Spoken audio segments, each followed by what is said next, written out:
What is going on, everybody? What is going on, the Catch fam? My name is John Dawson, and in today's video, we are hopping into our waiver wire ads for week 5 of the 2022 fantasy football season. If you guys do enjoy today's content, be sure to hit that like button on the way in. Hit that subscribe button if you're new to the channel. It really does help me out when you guys hit the like button and consider subscribing to the channel. And feel free to drop any comments, questions, concerns pertaining to the 2022 fantasy football season down below, and I'll get back to you as soon as I possibly can. Without further ado, let's hop into today's video. All right, starting with the running back position, Brian Robinson is rostered in about 58% of fantasy leagues at the moment, but he definitely needs to be mentioned as he is expected to be activated from the NFI list moving into week 5, meaning that he could definitely play in week 5, still recovering quite quickly from being shot in the leg at the end of the preseason. And really, overall, it's wonderful news from a pure football perspective and really a remarkable story overall. So all I'm saying here, if Brian Robinson is available in your current fantasy leagues, you need to go out and consider stashing him right away, because at this point it might not be a stash anymore, and he could definitely end up being a productive fantasy player for a Washington Commanders team that is starting to quickly dip offensively overall. All right, Tyler Algier for the Atlanta Falcons had himself a good day overall with 10 rushing attempts, 84 yards on the ground, and added 1 target, 1 reception for 20 receiving yards. So really the only viable fantasy stat line we've seen for Tyler Algier on the season. So Cordell Patterson was held out of practice for a portion of the past week with a knee injury. We definitely saw a little bit of a different split overall for the Falcons running backs. Cordell Patterson had 9 rushing attempts. He still found the end zone. Overall, if you did start Patterson, he had at least a respectable fantasy stat line. But Algier finally had a fantasy day, 11.4 fantasy points overall. So we want to keep an eye on this backfield because they are running the football in heavy fashion. And then Caleb Huntley coming out of nowhere, 11.6 fantasy points, 10 rushing attempts as well, 56 rushing yards, and a touchdown. So we definitely want to keep an eye on the Atlanta Falcons running backs overall between Algier and Huntley. And I think both of them are probably worth stashing. I will say, if Patterson is going to ever miss time, if Patterson is going to be kind of taken back a little bit and maybe more of a red zone type player, well, it's going to be hard to say if Algier is going to be the next up or Huntley. At the moment, it does look like a committee overall, but I do think both running backs are worth stashing on your roster, and I've been a fan of Algier since he was drafted, so I do think he is somebody who I maybe feel has the upside overall. But looking at it from a fantasy perspective, Huntley did perform better in week 4. All right, let's talk about Deion Jackson of the Indianapolis Colts and maybe Nyheim Hines as well, because we've got an ankle injury to Jonathan Taylor. He'll be undergoing further testing tomorrow. So this is definitely a situation we need to keep an eye on. I've got an asterisk here because Deion Jackson didn't even get any touches in week 4, but he is the next back up. Well, really, Nyheim Hines is more of your receiving back. So we could definitely see a scenario where Deion Jackson is deployed as the RB1. Nyheim Hines is your third down back and your receiving back in Thursday night's game. That's the other thing with the Jonathan Taylor injury, right, is that this is a short week for the Colts. They face the Broncos on Thursday night football, but that is another reason why I've got an asterisk here, is because I don't love the matchup. This is really more than likely going to be a short-term injury for Jonathan Taylor, but if you're absolutely desperate and you want to snag up an RB1 potentially, then Deion Jackson is an option for you moving in to week 5. All right, looking at these Saints running backs, Latavius Murray had the better fantasy day with Alvin Kamara sitting out again due to a rib injury. Murray on the ground, 11 rushing attempts, 57 rushing yards, and a touchdown. He added 1 reception as well. Mark Ingram, on the other hand, had 7.3 fantasy points, 10 rushing attempts, 30 rushing yards, and 3 receptions overall. So this is once again a committee, but it did look like Murray had a little bit more juice overall on the day. I mean, I don't want to be too down on Ingram because I still think he's possible of doing so, but we want to monitor Latavius Murray and Mark Ingram going into week 5, if Kamara continues to miss time, they have a decent matchup, to say the least, against Seattle, who just gave up a ton of points to the Detroit Lions. So this is more of a desperation move. We need to pay attention to Kamara, but we definitely need to keep both Latavius Murray and Mark Ingram in mind. All right, Javonte Williams.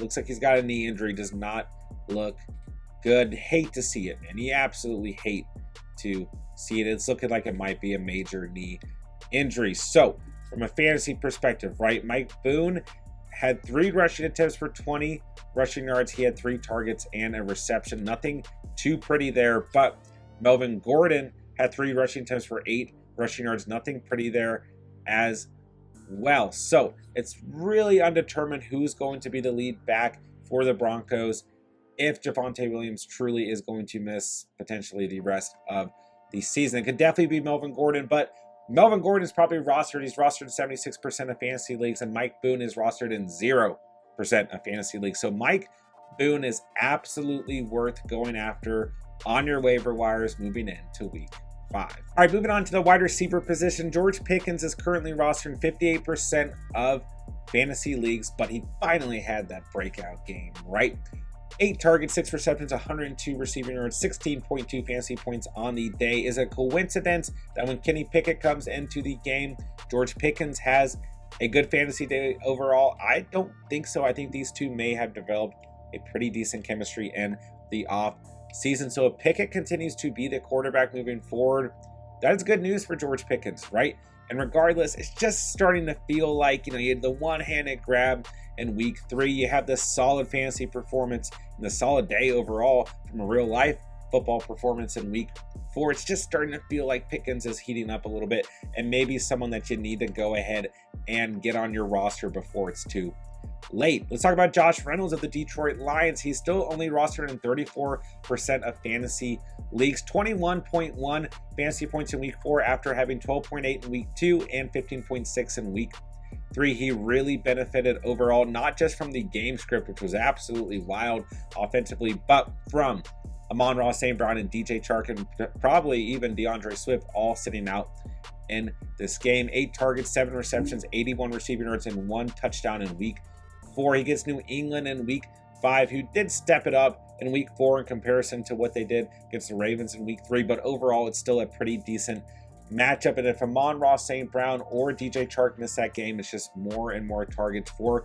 Josh Reynolds, who has a nice chemistry with quarterback Jared Goff. All right, Michael Gallup, rostered in 59% of fantasy leagues, but if he's out there, he should be rostered in at least 90% of fantasy leagues, right? Maybe not in some smaller leagues, but overall Gallup needs to be rostered. Just 3 targets, 2 receptions, 24 receiving yards, but he did find the end zone. He did score in week 4 against Washington. He gets the Rams next week, who've been very bad against opposing receivers, and Dak Prescott might be returning in week 5, so I think Gallup needs to be rostered. I was a little bit worried about Noah Brown's production with Gallup coming back, but he still had a good enough fantasy day. 9.1 fantasy points in full PPR in week 4, 6 targets, 3 receptions, 61 receiving yards. I do think that Gallup and Brown will probably start to eat into each other's production, and it's a little unfortunate because I really like what we've seen out of Noah Brown. Dalton Schultz had 3 targets in week 4, but no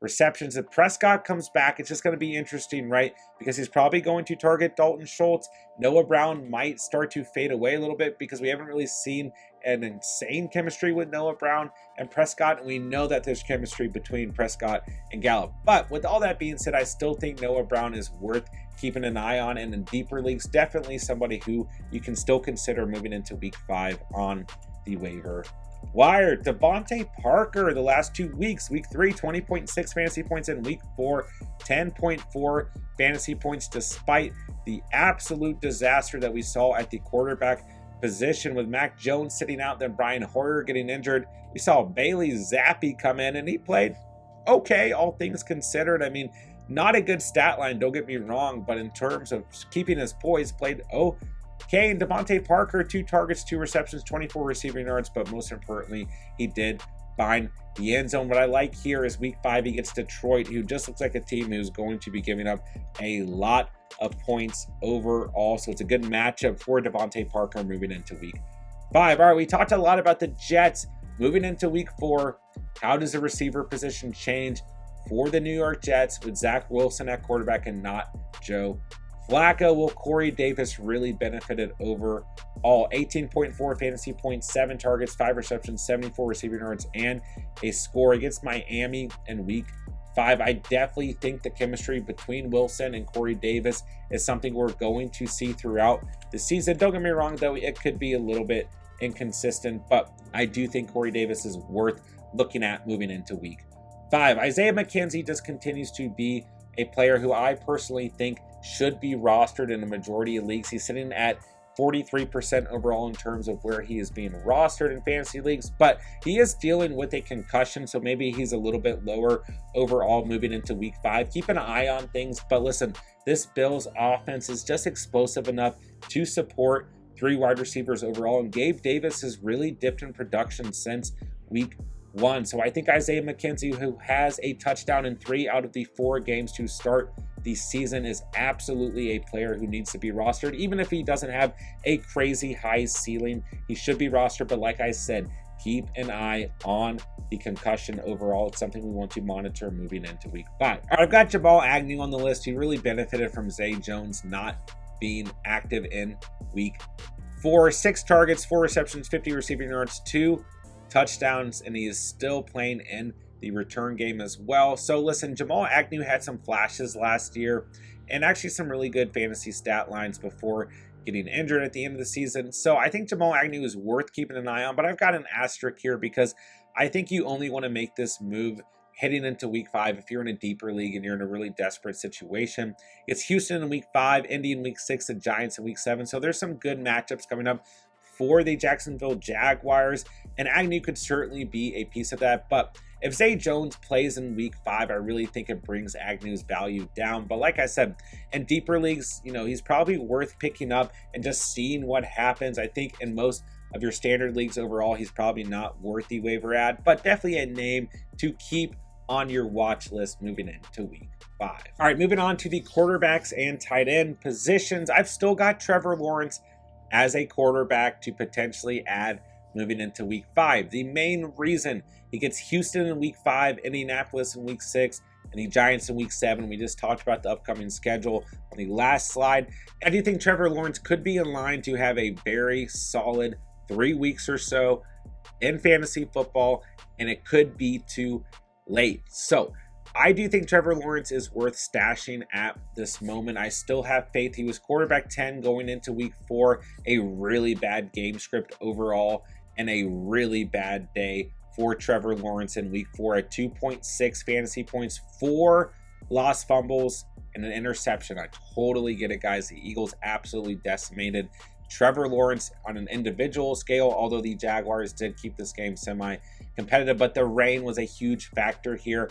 And for that reason, I think a lot of fantasy managers are going to pass on Trevor Lawrence, like I said, moving into week 5, but I think he is in line to have a solid couple of weeks. So he's definitely a quarterback I want to continue to keep an eye on. Let's talk about Jared Goff, who going into week 4 was quarterback 11 overall. He had 34.2 fantasy points, 378 passing yards, 4 touchdowns, and an interception. Jared Goff just continues to be a named week after week on the waiver wire, and I really think he is a quarterback who's just going to end up being rostered in all leagues. He's rostered in 50% of fantasy leagues at the moment. I do think that'll change. He gets New England in week 5. It should be a good overall matchup. Then he has a bye week. So I do think that Jared Goff is a quarterback who's going to be available moving into week 7 because he's going to be dropped due to the bye week in a lot of leagues. He's got a little bit of a steeper, schedule after that. Week 7, Dallas, and week 8, Miami. Week 9, Green Bay. But I do think Jared Goff is a quarterback who should be rostered in the majority of fantasy leagues, especially if you're struggling at the position or in a deeper league overall. All right, Zach Wilson made his 2022 debut in week 4 against Pittsburgh. 20.7 fantasy points, a good day overall, despite throwing 2 interceptions, 252 passing yards, and a touchdown. It was a good day overall. I'm not saying you need to go, pick up Zach Wilson and start him over a fantasy quarterback who's been playing well for you all season, but Zach Wilson is definitely a quarterback who we need to keep an eye on. And some of these names on today's list are really for deeper leagues, super flex leagues, double quarterback leagues, but there are names popping up like Zach Wilson and Kenny Pickett who probably need to be considered being rostered in all fantasy leagues if you do play in a super flex or double quarterback position. And if you're in a bad enough position, like, these are quarterbacks who could continue to progress on the season that we want to be aware of. So let's talk about Kenny Pickett, who threw 3 interceptions in week 4 and had a fumble. I totally get it, guys. It wasn't beautiful, but he did rush for 2 touchdowns, and there was promise there, right? And I do think, it's a tough matchup in week 5 against Buffalo, and against Tampa Bay, Miami, and Philadelphia. Listen, guys, I'm not saying go out and start Kenny Pickett by any means. I definitely would rather have Trevor Lawrence, Jared Goff, or Zach Wilson over Kenny Pickett. Don't get me wrong. It's a really tough schedule the next coming weeks, but in deep enough leagues, double quarterback, super flex leagues, keep an eye on Kenny Pickett. He might not even be available after this coming week. All right, let's move on to Geno Smith, who I've got a question mark next to, because gosh, Geno Smith is really surprising me. 19.9 fantasy points in week 3. In week 4, 31.7 fantasy points, 320 passing yards, and 2 scores through the air. He looked good out there, man, and really, he's not playing bad football on the season. The Seahawks aren't playing bad football either.